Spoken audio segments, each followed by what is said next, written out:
Like I mentioned earlier, our people, we are forced to learn the language we do not have ancestrally. But the funny thing is that nature and our ancestors have a way of preserving things. Today, if you come to Anioma, my home place today, and Anyama, if you look into their words, you find out that every word we have, most of the words we have are still Benin words embedded in our own language. Not Igbo language, not Igbo words, but we are called Igbos. I'll give you an example. Benin, a female in Benin is called Oko. In Oncholana, a female is called Oko, a derivative of Oko. In Igbo land, a female is called Nwan. What is the relationship there? No. Are there Nwan and Oko or Oko? Is there any connection? No. Okay. As I was sitting down here, they talked about window and door. In Olana, door is called Apple. Bini, Apple. Yes. Igbo, Uzo. Different. What's the relationship? No. In Olana, male is called Ope. Bini, Opia. Yeah. Igbo, Nwoke. Are we together? Yes. Yes. Okay.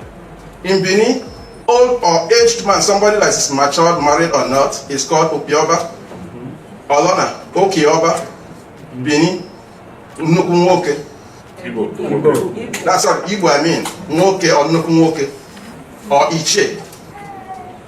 What's the relationship? Now, and I keep on saying this, if I can go on and on and on and tell you all this. We retain our words in our language, even if our dialect has been Igbonized or Anglicized. Yet, somebody will call us Igbo Delta. Can we blame our cousins in the other side of the river for this? No. This was an intentional seed of discord sown by the colonial power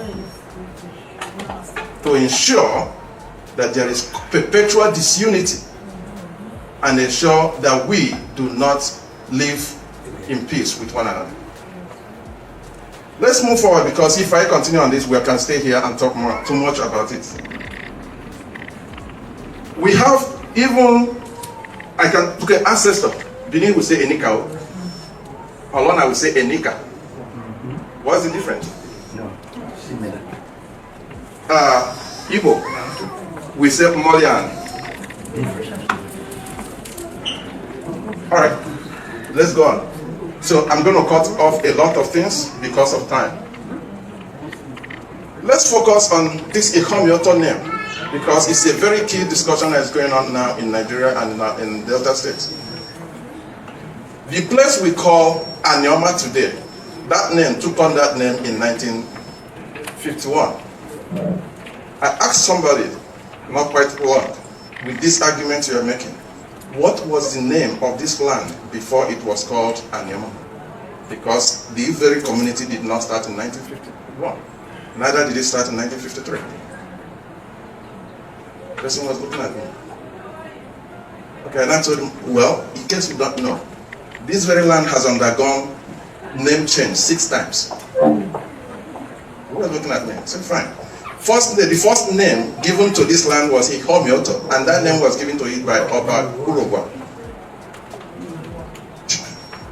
Because after the war, and when he ascended the throne, he mapped out the entire place where he and his younger brother fought war against the Eastern and the Igbos, and named it Ihomioto. Then installed his younger brother as Oba Nisika. By the grace of God, I'm a descendant of that same man, Uber, who was the first Oba.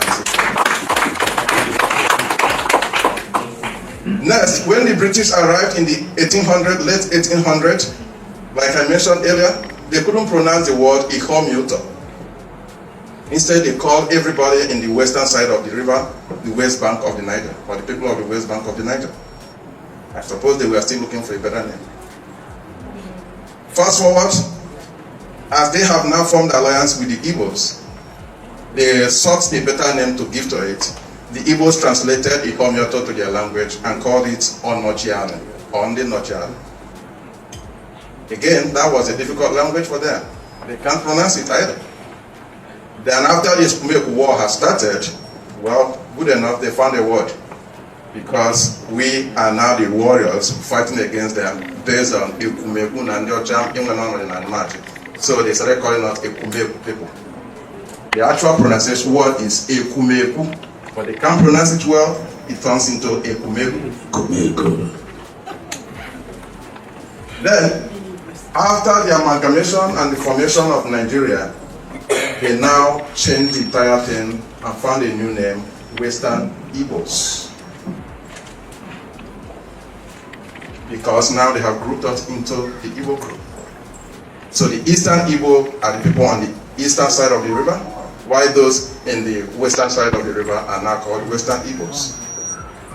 Fast forward to 1951, thereabouts, Denis Osadebe sought to regroup the people that they have now recognized, because by this time they have already split us, the entire kingdom, into 4. Anyocha, Ndokwa, Eka, and Oshimiri. Local governments.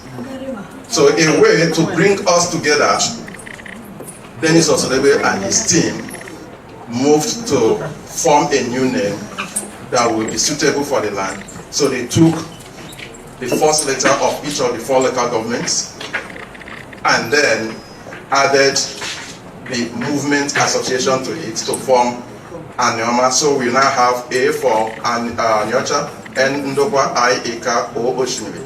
M for movement and A for association. That M and A also has its derivative from splitting Oshimiri into O and M, then putting A, the last A from Anyocha North. Now, with these whole changes that we have undergone, today some people claim that the land of Anyama is now an Igbo land without realizing that the original, and by the way, they are making this argument based on the new name, Anioma, forgetting that the original name of the land was a Benin name. It's Homyoto. Likewise, if you go to Edo, there's a place we call Akure today. The original name is Edo Nekwa.